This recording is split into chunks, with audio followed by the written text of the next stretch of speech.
So very good morning guys. और current affairs के revision वाले वीडियो में सबसे पहले हम पुराने महीने के करंट अफेयर्स का रिवीजन करते हैं। तो हमारा पहला प्रश्न क्या है? स्वास्थ्य मंत्रालय के नए सचिव के रूप में किसको नियुक्त किया गया? तो आंसर होगा राजेश भूषण को। और हमारे स्वास्थ्य व परिवार कल्याण मंत्री कौन है? डॉक्टर हर्षवर्धन है। अर्थ साइंस मिनिस्टर भी है ये, जिनका निर्वाचन क्षेत्र है चांदनी चौक दिल्ली। फिर किस वर्ष तक भारत में अपनी स्थापित बिजली उत्पादन क्षमता का 60% रिन्यूएबल एनर्जी से करेगा? तो आंसर होगा 2030 तक। मतलब हमारी जितनी भी बिजली पैदा होती है, प्रोडक्शन होता है, उसका 60% रिन्यूएबल एनर्जी से आएगा। रिन्यूएबल एनर्जी मतलब समझते हो ना? सोलर एनर्जी हो गया, हाइड्रो एनर्जी हो गया, विंड एनर्जी हो गया। मतलब ऐसे सोर्सेज जो कभी खत्म नहीं होंगे। ना सूरज कभी खत्म होगा, ना हवाएं कभी खत्म होंगी, ना पानी। हाइड्रल मतलब पानी हो गया, पानी को ऊपर से गिराओ, हाइड्रल एनर्जी बन जाती है। और जो कोयला वगैरह हो गया ये आते हैं सब रिन्यूएबल एनर्जी में। ये सब खत्म हो जाएंगे एक दिन। कन्वेंशनल सोर्सेज हैं ये। और 2030 से याद रखना, रेलवे ने भी कहा है कि अपने आप को वो पूरी तरह से इलेक्ट्रिफाइड, विद्युतीकृत कर लेगा 2030 तक। फिर अंतरराष्ट्रीय ओलंपिक समिति के उपाध्यक्ष कौन बने? अनीता डेफ्रेंस बनी थी। अंतरराष्ट्रीय ओलंपिक समिति यानी कि इंटरनेशनल ओलंपिक कमेटी का हेडक्वार्टर आपको मिलेगा लाउजेन, स्विट्जरलैंड में। इसके जो प्रेसिडेंट है वो है थॉमस बक। और ओलंपिक से याद रखना, 2022 में जो आपका डकार यूथ ओलंपिक होगा, वो अब उसे कब स्थगित कर दिया गया? अब वो 2026 में होगा। बाकी टोक्यो ओलंपिक तो आपके 2021 में होंगे ही सही। फिर इंडियन ओवरसीज बैंक के नए एमडीसीयू के रूप में किसे नियुक्त किया गया था? तो आंसर होगा पार्थ प्रतिम सेन गुप्ता को। इंडियन ओवरसीज बैंक का हेडक्वार्टर आपको चेन्नई में मिलेगा। और इसकी जो टैगलाइन है वो बड़ी इंपॉर्टेंट है, good people to grow with. क्यों इंपॉर्टेंट है? क्योंकि इसी से मिलती जुलती एक और बैंक की टैगलाइन है, वो है good people to bank with. वो है यूनियन बैंक ऑफ इंडिया की। फिर किस देश ने 3D प्रिंटेड एयरक्राफ्ट इंजन का सफल परीक्षण किया अभी? तो आंसर होगा रशिया ने। फिर किसने एमएसएमईज के लिए रीस्टार्ट इंडिया पोर्टल को लॉन्च किया था? तो आंसर होगा मुथूट फिनकॉर्प ने। तो एमएसएमई क्षेत्र के व्यवसायों को फिर से शुरू करने के लिए इसको लॉन्च किया था। फिर BRICS chamber of commerce and industry का मानद सलाहकार किसे नियुक्त किया गया?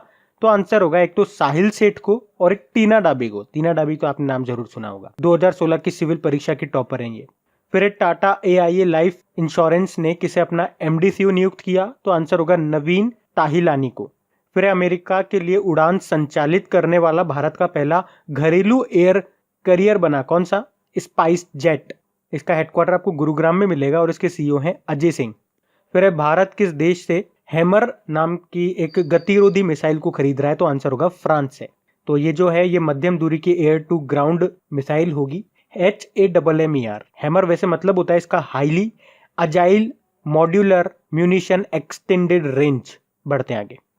फिर है किसे विश्व खाद्य पुरस्कार से सम्मानित किया गया? तो आंसर होगा रतनलाल को। रतनलाल ये भारतीय मूल के अमेरिकी मृदा वैज्ञानिक हैं। और ये जो विश्व खाद्य पुरस्कार है, इसे कृषि क्षेत्र में नोबेल पुरस्कार भी कहा जाता है। अच्छा, यहां से एक और पॉइंट आपको याद कराता हूं। फसाई, food safety and standard authority of India, अभी इसके नए सीईओ भी बने थे। वैसे कौन बने थे? अरुण सिंघल बने थे। और अभी फसाई ने फूड सेफ्टी इंडेक्स जारी किया था। तो वैसे तो उसमें बड़े राज्यों में तो गुजरात टॉप पे रहा था, छोटे राज्यों में गोवा टॉप पे रहा था, और यूनियन टेरिटरीज में बात करेंगे, केंद्र शासित प्रदेशों में, तो चंडीगढ़ टॉप पे था। और फूड सेफ्टी डे कब मनाते हैं? वैसे 7 जून को मनाते हैं, वो भी याद रखो। फिर medal of the order of Australia से सम्मानित किया गया अभी किसको? शोभा शेखर को।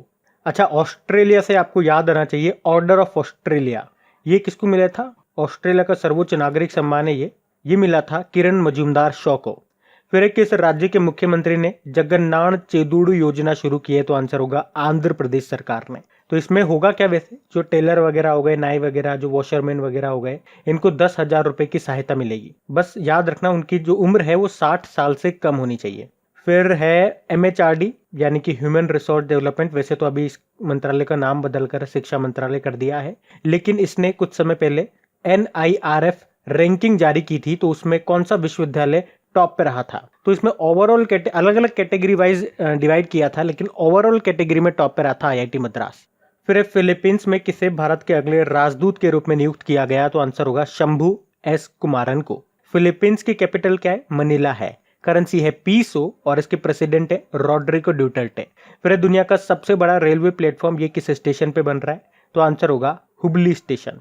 ये कहाँ मिलेगा? ये कर्नाटक में मिलेगा। और इसकी लंबाई कितनी है? 1400 मीटर। वैसे अभी वर्तमान में सबसे लंबा जो प्लेटफॉर्म है वो आपको मिलेगा गोरखपुर रेलवे स्टेशन पे, जिसकी लंबाई है 1366 मीटर। फिर है GRAC यानी कि गार्डन रिच शिप बिल्डर्स ने अभी फास्ट पेट्रोल वेसल श्रृंखला का 5वां और आखिरी पोत भारतीय तटरक्षक बल को सौंपा है। क्या नाम है उसका? ICGS कनकलता बरुआ। ICGS मतलब होता है इंडियन कोस्ट गार्ड शिप। फिर है deep submergence rescue vehicle complex का उद्घाटन किस शहर में किया गया?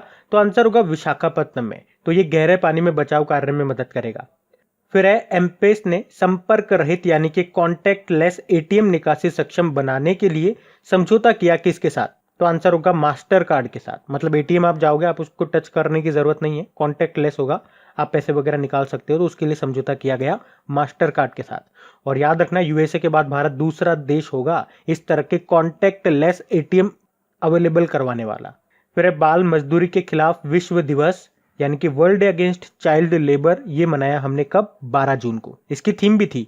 थीम क्या थी? Protect children from child labour now more than ever. पढ़ते आगे। तो चलिए अब कल के करंट अफेयर्स को रिवाइज कर लेते हैं। पहला प्रश्न आपसे पूछा गया था, किसे एकलव्य अवार्ड से सम्मानित किया गया? तो आंसर होगा इशिका चौधरी को। और मध्य प्रदेश सरकार देगी यह अवार्ड। भारतीय जूनियर महिला हॉकी टीम के सदस्य हैं ये। फिर मेजर ध्यानचंद विजय पथ योजना शुरू की है। अभी किसने? उत्तर प्रदेश सरकार ने। इस योजना में क्या होगा? राज्य के 19 अंतर्राष्ट्रीय खिलाड़ियों को उनके घरों तक सड़क संपर्क मिलेगा। फिर किस बैंक ने अभी Brandon human capital management excellence award 2020 जीता है? तो आंसर होगा स्टेट बैंक ऑफ इंडिया ने। अच्छा, स्टेट बैंक ऑफ इंडिया से मोस्ट इंपॉर्टेंट प्रश्न। वैसे अभी वर्तमान में इसके जो चेयरमैन है वो है रजनीश कुमार, जो कि अक्टूबर में रिटायर्ड हो जाएंगे। तो अगले जो चेयरमैन बन सकते हैं वो, उनका नाम क्या है? दिनेश खारे, ये याद रखना। फिर कौन सा देश 2021 में ब्रिक्स खेलों की मेजबानी करेगा? तो आंसर होगा भारत। और 2021 में आपको पता भी है टोक्यो ओलंपिक भी होंगे। तो हमारा जो खेल मंत्रालय है वो खेलो इंडिया गेम्स के साथ ही इनको भी आयोजित करेगा। फिर अंडमान निकोबार द्वीप समूह में हाई स्पीड 4G सेवाओं को शुरू करने वाला पहला नेटवर्क प्राइवेट नेटवर्क कौन सा बन गया? तो आंसर होगा नेटवर्क ऑपरेटर बन गया है एयरटेल। अंडमान निकोबार की कैपिटल पोर्ट ब्लेयर है और यहाँ के लेफ्टिनेंट गवर्नर है देवेंद्र कुमार जोशी। अच्छा, एक प्रश्न आपके लिए, पोर्ट लुइस ये किस देश की कैपिटल है? ये आप बताओ मुझे। फिर प्रवासी श्रमिकों के लिए ट्रांजिट होम्स बनाने की घोषणा की अभी किस देश ने? कर्नाटक सरकार ने। ये प्रवासी श्रमिकों के लिए है। फिर किस राज्य सरकार ने NRI एकीकृत पोर्टल को लॉन्च किया? तो उत्तर प्रदेश की सरकार ने। तो उत्तर प्रदेश में निवेश को बढ़ावा देने के लिए और उत्तर प्रदेश के वो लोग जो विदेश जाना चाहते हैं तो उनकी मदद करने के लिए इस पोर्टल की शुरुआत की है उत्तर प्रदेश सरकार ने। फिर भारतीय ऊर्जा विनिमय यानी कि इंडियन एनर्जी एक्सचेंज के MD CEO ने इस्तीफा दे दिया। क्या नाम है उनका? उनका नाम है राजीव श्रीवास्तव। फिर पौलोमी घटक ने अभी रिटायरमेंट की घोषणा कर दी। किस खेल से संबंध रखती है ये? टेबल टेनिस प्लेयर है। और एक टेबल टेनिस प्लेयर का नाम मैंने आपको याद रखने को बोला है, मणिका बत्रा, क्योंकि अभी राजीव गांधी खेल रत्न पुरस्कार जो मिले हैं 5 जनों को, उनमें से एक है ये भी। फिर कांगो गणराज्य के पूर्व राष्ट्रपति का निधन हो गया। क्या नाम है उनका? पास्कल लिसोबा नाम है उनका। कांगो की कैपिटल ब्राज़ाविल है, ब्राज़ाविल। और अभी एक और एक्टर का निधन हो गया था, चैडविक बोसमैन, उनका भी नाम याद रख सकते हैं आप। फिर किस संगठन के द्वारा जारी मनरेगा श्रमिकों द्वारा अर्जित जो औसत आय है, इन एवरेज इनकम है, वो दोगुनी हो गई है? तो आंसर होगा क्रिसिल ने ऐसा बोला है। क्रिसिल ये भारत की एक फेमस रेटिंग एजेंसी है। फिर किस देश के साथ भारत ने वीडियो कॉन्फ्रेंसिंग के जरिए रक्षा नीति वार्ता का आयोजन किया? तो आंसर होगा सिंगापुर। सिंगापुर के साथ किया। सिंगापुर की कैपिटल है सिंगापुर सिटी। सिंगापुर डॉलर यहाँ की करेंसी है। प्रेसिडेंट है हलीमा याकब और प्रधानमंत्री है ली सियन लूंग। बढ़ते हैं आगे। और आगे बढ़ने से पहले बता दूं, देखो हो सकता है आपको मेरी आवाज़ डाउन लग रही हो और आवाज़ भी इतनी एक्टिव नहीं लग रही हो। तो एक्चुअली मॉर्निंग से मुझे थोड़ा सा फीवर जैसा फील हो रहा है और हेडेक थोड़ा सा हो रहा है। टेबलेट वगैरह लिए, तो ये एक कारण हो सकता है कि आज मेरी एनर्जी आपको डाउन लग रही हो। मैं इसलिए बता रहा हूँ आप लोगों को कि आप फिर मैसेज करोगे कि थोड़ा सा लाउडली पढ़ाओ, थोड़ा सा तेज एक्टिव होकर के पढ़ाओ, तो उस चीज़ को मैं क्लियर कर रहा हूँ। और ये वीडियो भी बनाना ज़रूरी था क्योंकि मैंने आप लोगों को पहले बोल दिया था 1 सितंबर से हम शुरू करेंगे। तो मैं नहीं चाह रहा था किसी भी कारण से आप इंतजार करते रह जाओ। आपने उम्मीद लगा रखी है कि आज ये वीडियो आएगा, क्योंकि आप ही के लिए तो ये बन रहा है। और आपको ये वीडियो ना मिले तो आपको वो दुख ना हो, इसीलिए मैं कोशिश कर रहा हूँ इसको मैं आज ही बनाऊँ, आज इसे शुरू करें। ठीक है, तो अभी बढ़ते हैं। तो स्टैटिक क्वेश्चंस की बात करेंगे तो पहला प्रश्न पूछा जा रहा है, 2019 के लिटरेचर का नोबेल पुरस्कार किसने जीता था? तो आंसर होगा पीटर हैंडके ने। अच्छा, एक नाम आपको और याद रखना है, काजुओ इशिगुरो का। ये 2017 के लिटरेचर का नोबेल पुरस्कार जीता था काजू इशिगुरो ने, और अभी इनका नाम न्यूज में था क्योंकि इन्होंने एक नॉवल लिखा है जिसका नाम है क्लारा एंड द सन। अगले साल मार्च में इसको लॉन्च किया जाएगा। फिर किर्गिस्तान की कैपिटल बताओ। किर्गिस्तान की कैपिटल है बिश्केक, करेंसी सोम है यहाँ की, और प्रेसिडेंट है सोरुनबाई जीनबेकोव। और अभी नए प्रधानमंत्री बने थे वैसे किर्गिस्तान के, जिनका नाम है कुबाटबेक बोरोनोव। फिर है 75वीं यानी कि 75th United nation general assembly के नए अध्यक्ष बने कौन? Vulcan Bozkir. ये वैसे टर्की से हैं। और आपको पता है ना, यूनाइटेड नेशन सिक्योरिटी काउंसिल का अस्थायी सदस्य बना है भारत 2 साल के लिए। अच्छा बताओ, मास्क दिवस ये अभी किस राज्य ने मनाया था? कर्नाटक ने मनाया था। कब? अभी 18 जून को, ताकि लोगों को मास्क वगैरह, सैनिटाइजर वगैरह के बारे में जागरूक कर सके। फिर एक गरीब कल्याण रोजगार अभियान, ये भी किस राज्य से लॉन्च किया था? मोदी जी ने लॉन्च किया था अभी इसको 20 जून को। कहां से? बिहार से। तो जो घर लौट रहे हैं ना प्रवासी मजदूर, उनको रोजगार देने के लिए था ये। फिर है वर्ल्ड इकोनॉमिक फोरम का हेडक्वार्टर कहां पर है? कोलोगनी स्विट्जरलैंड में है। फिर है एशियन डेवलपमेंट बैंक का हेडक्वार्टर कहां पर है? ये मनीला फिलीपींस में है। और अभी फिलीपींस में भारतीय राजदूत भी बने थे। कौन? शंभू एस कुमारन। और एशियन डेवलपमेंट बैंक की बात करेंगे तो इसके अध्यक्ष है मसात्सुको असाकावा, और अभी इसके वाइस प्रेसिडेंट बने थे कौन? अशोक लवासा। फिर बीसीसीआई के अध्यक्ष का नाम बताओ। सौरव गांगुली है। कौन से नंबर के हैं? 39 नंबर के हैं। बीसीसीआई मतलब होता है board of control for cricket in India. अच्छा, सौरव गांगुली से आपको याद होगा अभी टोक्यो ओलंपिक में भारत के गुड विल एम्बेसडर बनाया गया था इनको। उसके अलावा ये JSW सीमेंट के भी ब्रांड एम्बेसडर बने थे सुनील छेत्री के साथ। और अगर आपसे पूछा जाए JSW स्टील के कौन है, तो ऋषभ पंत है, वो भी याद रखो। फिर बहरीन की कैपिटल क्या है? मनामा है। और वैसे करेंसी बोलेंगे तो बहरीन दिनार है। और अभी बहरीन में भी भारतीय राजदूत बने थे। कौन? राजदूत मतलब एम्बेसडर, पीयूष श्रीवास्तव। और वैसे आपको याद होगा चौथे एशियाई युवा पैरा खेल ये आपके बहरीन में ही होंगे 2021 में। फिर डिफेंस सेक्टर में FDI यानी कि फॉरेन डायरेक्ट इन्वेस्टमेंट 50% से बढ़कर कितना हो गया? 74% हो गया। और अभी कुछ समय पहले अंकटाड की रिपोर्ट भी आई थी, उसने बताया था कि भारत 2019 में FDI प्राप्त करने के मामले में 9वें स्थान पर आया। जो FDI आया था फॉरेन डायरेक्ट इन्वेस्टमेंट 2019 में, वो $51 बिलियन था। अच्छा, इसी से मिलते जुलते कुछ और पॉइंट मैं आपको बताता हूँ। भारत का जो फॉरेक्स रिजर्व है, यानी कि आप कह सकते हो विदेशी मुद्रा भंडार, वो पहली बार $500 बिलियन को क्रॉस किया था। और इस तरह से सबसे ज्यादा विदेशी मुद्रा भंडार वाले देशों में भारत 5वें नंबर पे है। और अभी कुछ समय पहले एक रिपोर्ट आई थी जिसमें बताया था कि 2019-20 में सबसे ज्यादा भारत में जो FDI आया है ना, वो कहां से आया है? सिंगापुर से आया है। तो ये भी याद रखना। बढ़ते आगे। और हाँ गाइस, देखिए आप लोगों की रिक्वेस्ट पे और आप लोगों का नुकसान न हो इसलिए हम इसको फिर से स्टार्ट कर रहे हैं, क्योंकि मैंने पहले भी आप लोगों को बताया था कि इस वीडियो को बनाने से मुझे कोई बेनिफिट नहीं होता है, बल्कि मुझे एक्स्ट्रा टाइम देना पड़ता है। 4 से 5 घंटे आप माने, ये मुझे एक्स्ट्रा निकालने पड़ते हैं। अभी जब लास्ट टाइम हमने इसको बनाना बंद कर दिया था तो वो 4 से 5 घंटे का टाइम मेरे पास बच रहा था। और आपने देखा होगा जो वीकली में हम पीछे छूट गए थे और कुछ टॉपिक वाइज वीडियोज भी वो मैंने अपलोड करे, सारे वीकली हमने कवर अप कर लिए, क्योंकि वो टाइम स्लॉट मेरे पास मिल गया था। वरना इसको बनाने में फिर वो 4-5 घंटे मुझे देने पड़ते हैं डेली के, तो मेरे पास टाइम बचता नहीं है। और आप देख रहे हैं इसमें रेस्पॉन्स मिलता नहीं है, कोई फायदा नहीं होता है, इसलिए इसको बंद करा था। लेकिन फिर आप लोगों का नुकसान हो रहा था, आपको कहा कि आपको इससे बेनिफिट होता है, तो मैं एक बार फिर से कोशिश कर रहा हूँ, हिम्मत दिखा रहा हूँ इसको शुरू करने के लिए। लेकिन अब कुछ थोड़ी बहुत आपको मेरी हेल्प भी करनी पड़ेगी। एक तो जहां आपके लिए पॉसिबल है उसको शेयर जरूर कर दिया करो, और दूसरी चीज, खबरी एप्लीकेशन पे इनके ऑडियोज बना करके मैं डेली अपलोड करता हूँ। इसके तो अभी तक नहीं कर रहे थे, लेकिन अब इसके भी करूंगा, क्योंकि अब से ये भी बन रहा है ना, वो करंट अफेयर्स का तो डेली अपलोड होता ही है उसका ऑडियो।